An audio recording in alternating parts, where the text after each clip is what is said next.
Olá, vamos continuar nosso estudo estudando a Lei 8.112 de 1990. O meu objetivo é esgotar todos os dispositivos legais da 8.112 resolvendo questões. Eu separei mais de 200 questões de forma que a Lei 8.112 fosse e será esgotada em todos os seus dispositivos. Esse curso é o único disponível gratuitamente na internet para você. Então, aproveite. A Lei 8.112 de 1990, ela é cobrada em todos os concursos públicos federais. Em todos os cargos federais, exige-se a Lei 8.112. E vou mais além, porque, na verdade, os concursos municipais, a lei orgânica e a própria lei de carreira dos municípios copiam. É a literalidade da 8.112. Então, quem estudar e souber bem a 8.112, com certeza, se sai muito bem nas questões, consegue fechar as questões relacionadas à carreira, relacionadas a direitos e deveres dos servidores públicos. Vamos então. Questão de número 160. Um servidor público tem o dever de cumprir as ordens de seus superiores hierárquicos, ainda que elas sejam manifestamente ilegais. Meus caros, aí está o erro da questão. O servidor público tem dever de cumprir as ordens de seus superiores hierárquicos somente quando as ordens forem manifestamente legais. Quando forem ilegais, não há que se falar em dever de obediência. Então, a questão 160, ela está correta. Questão 161. Para aplicação de penalidades ao servidor, devem-se levar em conta a natureza e a gravidade da infração, desconsiderando-se os antecedentes funcionais. Meus caros, esta questão 161, ela está errada. Ela está indo de encontro ao que dispõe o artigo 121. Na aplicação das penalidades serão consideradas a natureza e a gravidade da infração cometida, os danos que dela provierem para o serviço público, as circunstâncias agravantes e atenuantes e os antecedentes funcionais. Então, a questão 161 está errado porque ela diz desconsiderando, e na verdade é considerando os antecedentes funcionais. Questão 161 está correta. Gostaria que vocês fossem marcando, porque eu não posso, com uma certa agilidade, liberar o gabarito para vocês. Devido ao acúmulo de trabalho, eu quero atender as solicitações dos alunos. Então, vocês mesmos vão gabaritando. Por favor. Eu estou resolvendo a questão junto com vocês. Questão 162. São deveres dos servidores públicos zelar, exercer com zelo e dedicação as atribuições do cargo, bem como levar ao conhecimento da autoridade superior as irregularidades de que tiver ciência em razão do cargo. Corretíssimo. É o que diz o artigo 116. São deveres do servidor. Inciso 1. Exercer com zelo e dedicação as atribuições do cargo. Inciso 6. levar a conhecimento da autoridade superior as irregularidades de que tiver ciência em razão do cargo. Questão 162 está correta. Questão 163. Deverá ser reintegrado o servidor público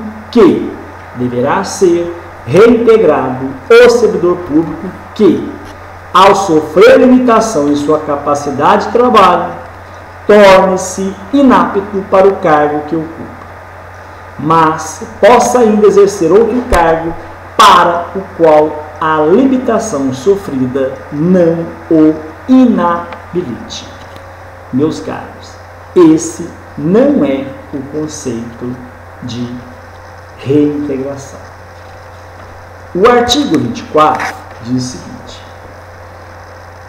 a readaptação é a investidura do servidor em cargo de atribuição e responsabilidade compatíveis com a limitação que tenha sofrido em sua capacidade física ou mental, verificada em inspeção médica. Será julgado incapaz para o serviço público ou, readaptando, será aposentado. Se julgado incapaz para o serviço público ou, readaptando, será aposentado. A readaptação será efetivada em cargo de atribuições afins, respeitada a habilitação exigida, nível de escolaridade e equivalência de vencimentos, e na hipótese de inexistência de cargo vago, o servidor exercerá suas atribuições como excedente até a ocorrência de vaga. Então, na verdade, a questão 163 está falsa, porque ela está falando de readaptação e a banca colocou reintegração. O artigo 28 vai falar para vocês da reintegração. Reintegração é a reinvestidura do servidor estável no cargo anteriormente ocupado ou no cargo resultante de sua transformação, quando invalidada a sua demissão por decisão administrativa ou judicial, com ressarcimento de todas as vantagens.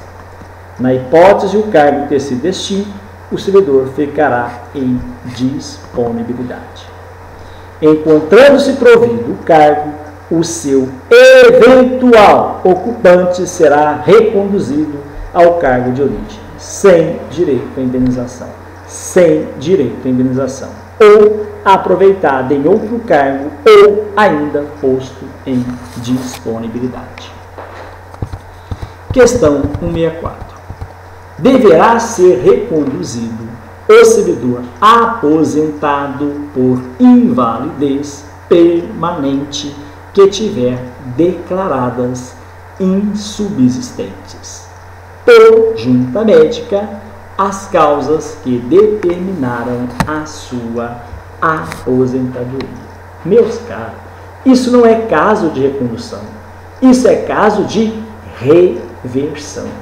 É o que diz o artigo 25. Então, a questão 164 está incorreta. Diz o artigo 25. Reversão é o retorno à atividade do servidor aposentado. Inciso 1. Por invalidez. Quando junta médica oficial declarar insubsistentes os motivos da aposentadoria. Meus caros, recondução está prevista no artigo 29, que diz o seguinte: recondução é o retorno do servidor estável ao cargo anteriormente ocupado e decorrerá de que a recondução decorrerá da inabilitação no estágio probatório relativo ao outro cargo. A recondução decorrerá de reintegração do anterior ocupante. Questão 65. Considerando ainda o regime jurídico dos servidores públicos da União, julgue os itens. A ausência de um servidor, sem justa causa, ao serviço por mais de 30 dias, consecutivos não deve ser considerada abandono de cargo. Que isso? Deve sim ser considerada abandono de cargo. Então a questão 165 está incorreta. É o que dispõe o artigo 138. Configura abandono de cargo a ausência intencional do servidor ao serviço por mais de 30 dias consecutivos. Alternativa. Questão 165 está incorreta. Questão 166. Os meios de apuração de irregularidades cometidas pelos servidores públicos no exercício de suas atribuições são a sindicância e o inquérito civil público. Os meios de apuração de irregularidades cometidos pelos servidores públicos no exercício de suas atribuições são a sindicância e o inquérito público. Questão errada. Questão errada. Por quê, professor? Porque os meios de apuração de irregularidades cometidas pelos servidores públicos no exercício de suas atribuições são a sindicância e o processo administrativo disciplinar. É o que diz o artigo 143 da Lei Complementar, da Lei 8.102. A autoridade que tiver ciência de irregularidades no serviço público é obrigada a promover a sua apuração imediata, mediante sindicância ou processo administrativo disciplinar, assegurada ao acusado ampla defesa. Questão 167 está falsa. Questão 168.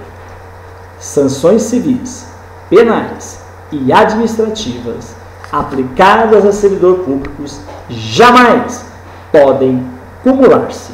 Meus caros, nós já vimos questões como essa várias vezes. Sanções civis, penais e administrativas aplicadas a servidor público podem cumular-se. São independentes entre si. Questão 168, incorreta. Quanto a um servidor público estável ocupante de cargo do TSE, julgue os itens. Tribunal Superior Eleitoral. Questão 69. Tem direito à licença remunerada para tratar de direitos particulares. Meus caros, não há que se falar em licença remunerada para tratar de assuntos particulares. O artigo 91 é claro: a critério da administração poderão ser concedidas ao servidor ocupante de cargo efetivo, desde que não esteja em estágio probatório, licença para trato de assuntos particulares pelo prazo de 3 anos consecutivos sem remuneração. A licença poderá ser interrompida a qualquer tempo, a pedido do servidor ou a interesse da administração. Então, a questão 169 está incorreta. Questão 70. Tem direito a ausentar-se por 8 dias consecutivos em razão do falecimento de um irmão. Corretíssimo. O servidor tem direito a ausentar-se por 8 dias consecutivos em razão do falecimento do irmão. É o que dispõe o artigo 97 da lei. Sem qualquer prejuízo, poderá o servidor ausentar-se do serviço. Inciso 1, por 1 dia para doação de sangue. Por 1 dia para doação de sangue. Inciso 2, por 2 dias para alistar-se como eleitor. Por 2 dias para alistar-se como eleitor. Inciso 3, por 8 dias consecutivos em razão de casamento. 8 dias em razão de casamento. E falecimento do cônjuge, companheiro, pais, madrasta ou padrasto, filhos, enteados, menor sob guarda, tutela e irmão. Então, a questão de número 170 está correta. Laura, que atualmente reside em Petrópolis, Rio de Janeiro, foi nomeada para cargo público de provimento efetivo de técnico judiciário no TRE do Rio de Janeiro, sediado no município do Rio de Janeiro. Julgue os itens. Questão 171. Nessa situação, Laura tem direito a receber ajuda de custo para mudar-se para o município do Rio de Janeiro, correspondente à quantia equivalente à primeira remuneração a que faria jus. Meus caros, a alternativa está errada. A alternativa está errada. Por que, professor? Pelo seguinte, o fato conta o seguinte, o enunciado conta: Laura, que atualmente reside em Petrópolis, foi nomeada para cargo de provimento efetivo de técnico judiciário TRE do Rio de Janeiro, sediado no município de Janeiro. Julga os itens. Nessa situação, Laura tem direito a receber ajuda de custo para mudar-se para o município do Rio de Janeiro, correspondendo à quantia equivalente à primeira remuneração de que faria jus? Não tem. O artigo 53 vai falar para nós sobre a ajuda de custo. Ele diz o seguinte: a ajuda de custo destina-se a quê? A compensar as despesas de instalação do servidor que, no interesse do serviço, passar a ter exercício em nova sede, com mudança de domicílio em caráter permanente. Vedado do pagamento de indenização a qualquer tempo, no caso de ou cônjuge ou companheiro que detenha também a condição de servidor e vier a ter exercício na mesma sede. Corre por conta da administração a despesa de transporte do servidor e de sua família, compreendendo passagem, bagagem e bens pessoais. A família do servidor que falecer na nova sede são asseguradas a ajuda de custo e transporte para localidade de origem, dentro do prazo de 1 ano contado do óbito. Ela foi nomeada. Como que ela vai já receber ajuda de custo? Não há que se falar em ajuda de custo. Questão 172. É como se eu, que moro em Minas, fizesse um concurso em São Paulo e quisesse ajuda de custo. Não há que se falar. Não é essa previsão disposta no artigo 53. Questão 172. Nessa situação, Laura somente teria direito a receber ajuda de custo caso residisse fora do estado do Rio de Janeiro, pois não há direito a ajuda de custo para mudança de domicílio dentro do mesmo estado. Não, não é isso. O fato é que ela foi nomeada, né? Ela já foi nomeada para exercer as atividades do Rio de Janeiro. Então não há que se falar em ajuda de custo. Questão 173. A questão 172 está errada. Questão 173. Nessa situação, Laura somente teria direito à ajuda de custo se, na data da nomeação, ela fosse servidora pública estável. Errado. Nessa situação, Laura somente teria direito à ajuda de custo se, na data da nomeação, ela fosse servidora pública estável. Meus caros, olha o que fala o enunciado. Já diz: Laura, que atualmente reside em Petrópolis, Rio de Janeiro, foi nomeada para o cargo público de provimento efetivo de técnico judiciário no TRE do Rio de Janeiro, sediado no município do Rio de Janeiro. Olha o que diz a questão 173. Nessa situação, Laura somente teria direito à ajuda de custo se na data da nomeação ela fosse servidora pública do Estado. Não é isso. Olha aqui. A ajuda de custo destina-se a compensar as despesas de instalação do servidor que, no interesse do serviço, passar a ter exercício em nova sede. Só que ela está sendo nomeada já para o Rio de Janeiro, não está tendo exercício em nova sede, com a mudança de domicílio em caráter permanente, vedado do pagamento de indenização. Ok? A questão 173 está errada. Questão 174, nessa situação, Laura não tem direito à ajuda de custo. Perfeitamente correto. Nessa situação, que ela está sendo nomeada para aquela cidade. Não há que se falar. Na verdade, não está havendo nova sede. Ela não está passar a ter exercício em nova sede. Não está ocorrendo isso. Questão de número 175. Quanto à afirmação de que a reintegração e a recondução são formas de provimento inaplicáveis a cargos comissionados, julgue os itens. Questão 175. A afirmação é correta. Meus caros, está correta a afirmação. Qual a afirmação? A afirmação de que a reintegração e a recondução são formas de provimento inaplicáveis a cargos comissionados. Porque a reintegração é a reinvestidura de servidor estável. E a recondução também é o retorno do servidor estável. Então, ela é inaplicável a cargos comissionados. Questão 175 está correta. Questão 176. A afirmação é errada, pois é legalmente possível a recondução para cargo de provimento em comissão. Falsa. O artigo 29 deixa claro que não é possível. Então, a questão 176 está incorreta. Questão 177. A afirmação é errada, pois é legalmente possível a integração em cargo de provimento em comissão. Não é. A afirmativa, a questão 177 está errada. Não é possível a integração em cargo de provimento em comissão. Questão 178.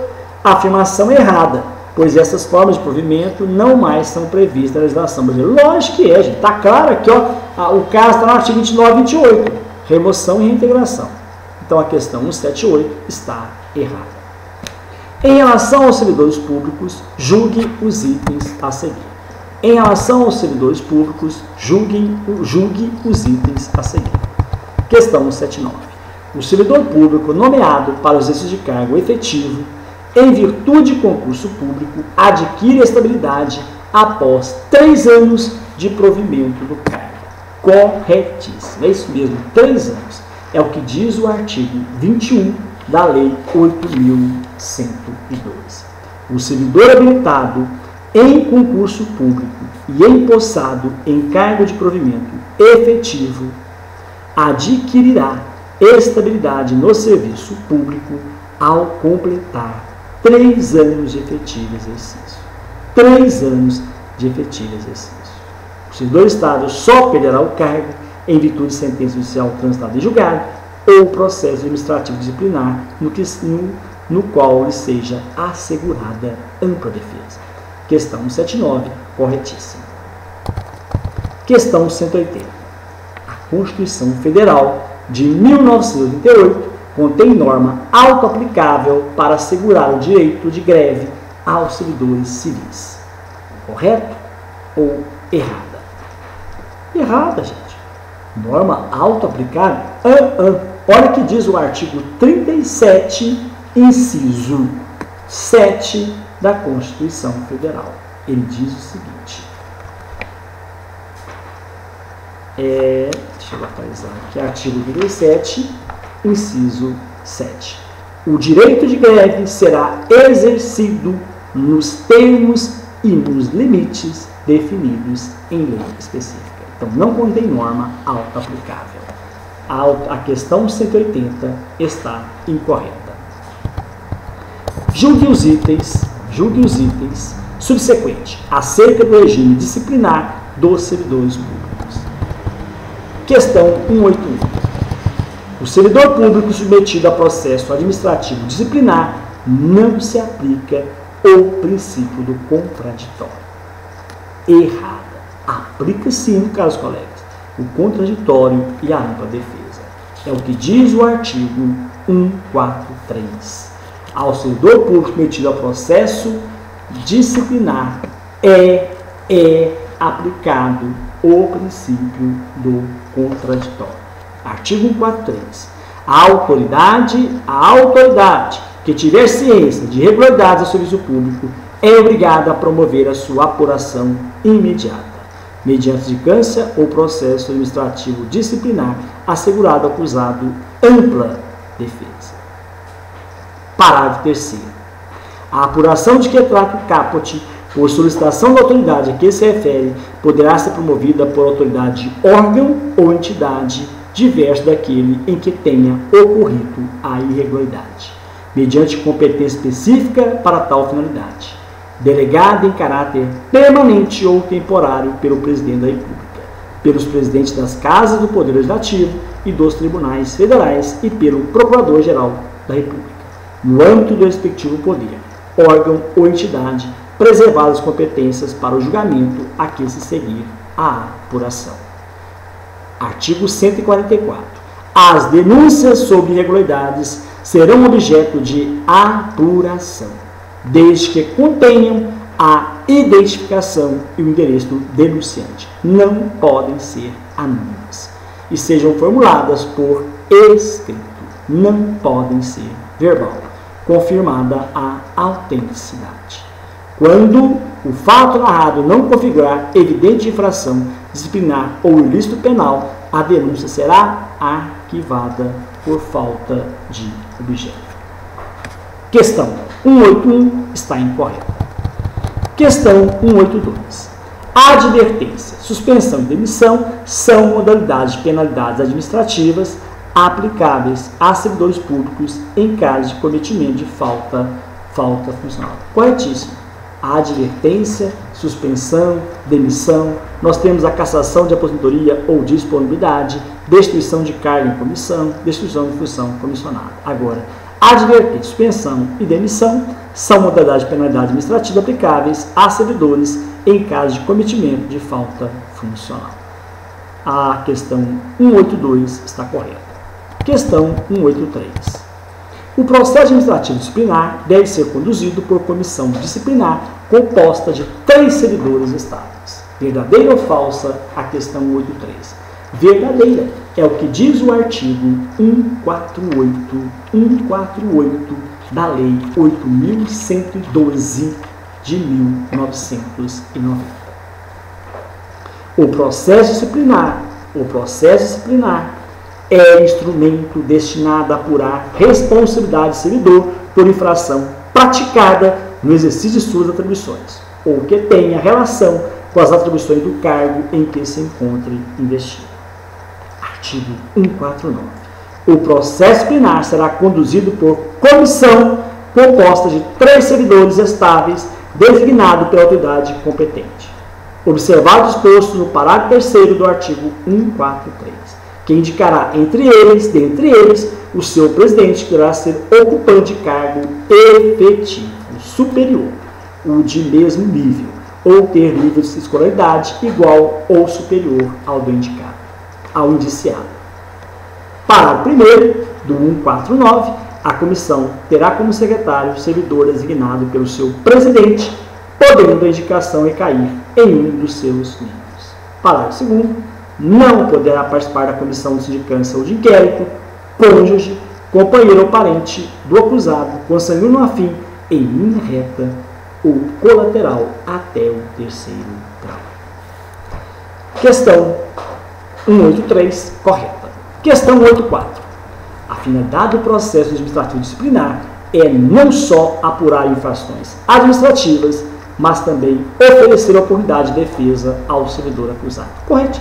Por isso que não poderia punir diretamente o servidor. Por isso que é obrigatório o processo administrativo disciplinar. A questão 184 é corretíssima.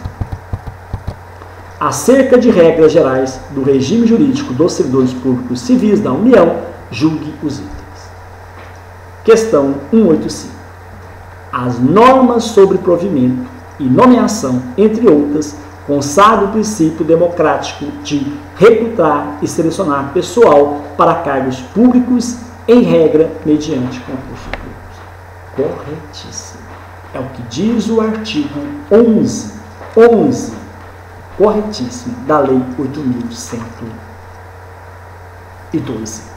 Artigo 11. O concurso será de provas ou de provas de títulos, podendo ser realizado em 2 etapas, conforme dispuser a lei e o regulamento do respectivo plano de carreira, condicionada à inscrição do candidato ao pagamento do valor fixado no edital, quando indispensável ao seu custeio e ressalvadas as hipóteses da isenção nele expressamente prevista. Questão 186. Esse regime não reserva percentual dos cargos e empregos públicos para as pessoas portadoras de necessidades especiais. Tal definição está presente apenas na Constituição Federal. Errado. O artigo 5 prevê sim.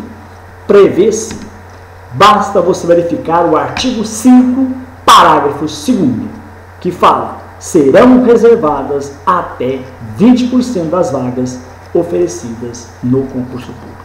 Então a questão 186 está errada. Questão 186 está errada. Questão 187. O prazo para investidura em cargo público é de 30 dias contado da publicação do ato de provimento. Corretíssimo. De acordo com o artigo 13, parágrafo 1º. A posse ocorrerá no prazo de dias contado da publicação do ato de provimento. Questão 188. A posse do cidadão no cargo para o qual foi nomeado significa a aceitação da investidura. Com certeza, no momento que ele apresenta o documento, assina o termo que ele aceita a sua investidura. Questão 188 está corretíssima. Questão 189. Mesmo tendo havido ilegalidade no ato de nomeação, o servidor que deseja permanecer no cargo pode invocar o direito adquirido. Hipótese alguma. Houve ilegalidade no ato de nomeação, não há que se falar em direito adquirido do servidor. Questão 189 está errada. Nós vamos terminar esse vídeo e no próximo nós vamos começar pela questão número 190. Mais uma vez, aproveite esse curso. É o único curso disponível na internet gratuitamente, esgotando toda a lei 8.112 de 1990. Um grande abraço e até o próximo encontro, se Deus quiser. E Ele quer.